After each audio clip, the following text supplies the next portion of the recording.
പ്രിയമുള്ളവരെ, വിമല കോളേജ് മലയാള ഗവേഷണ വിഭാഗത്തിൻ്റെ ആഭിമുഖ്യത്തിൽ നടത്തുന്ന പോഡ്കാസ്റ്റ് പരമ്പരയിലേക്ക് ഏവർക്കും സ്വാഗതം. ഈ തവണത്തെ പോഡ്കാസ്റ്റ് ഒരു കവിതയാണ്. ചെന്നൈ കേരള വിദ്യാലയം ഹയർ സെക്കൻഡറി സ്കൂളിലെ ഇംഗ്ലീഷ് വിഭാഗം അധ്യാപിക ശാലിനി മത്തച്ചനാണ് ഈ കവിത അവതരിപ്പിക്കുന്നത്. ശാലിനിക്ക് CTMA നൽകുന്ന മേലൂർ ദാമോദരൻ കവിതാ അവാർഡ്, നന്മ നങ്ങനല്ലൂർ നൽകുന്ന കവിതാ പുരസ്കാരം, ദക്ഷിണ റെയിൽവേ കലാസമിതിയുടെ കവിതാ പുരസ്കാരം തുടങ്ങിയ അംഗീകാരങ്ങൾ ലഭിച്ചിട്ടുണ്ട്. ശാലിനിയുടെ കവിത ശ്രദ്ധിക്കാം. കവിതയുടെ പേര് അവിടെ ഇപ്പോഴും.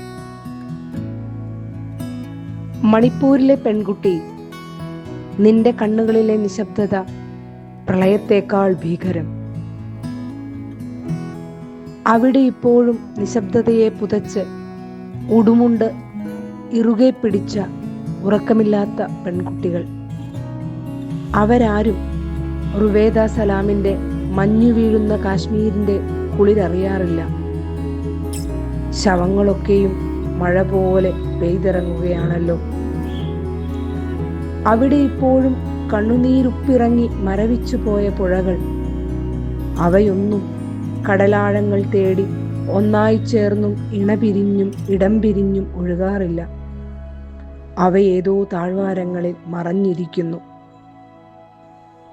അവിടെ ഇപ്പോഴും ദീർഘനിശ്വാസങ്ങൾ മേഘങ്ങളായി, കണ്ണീരുകൾ പുഴയാകുന്നു.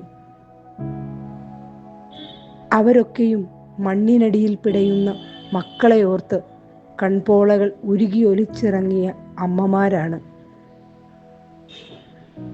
അവിടെ ഇപ്പോഴും ജാതിയും വർഗവും മതവും തീർത്ത കറുത്ത വേലിക്കെട്ടുകളെ ഭയന്ന് ദൈവം ഒളിച്ചിരിക്കുന്നു, കുങ്കിയും മെയ്തേയും ആവാനാവാതെ.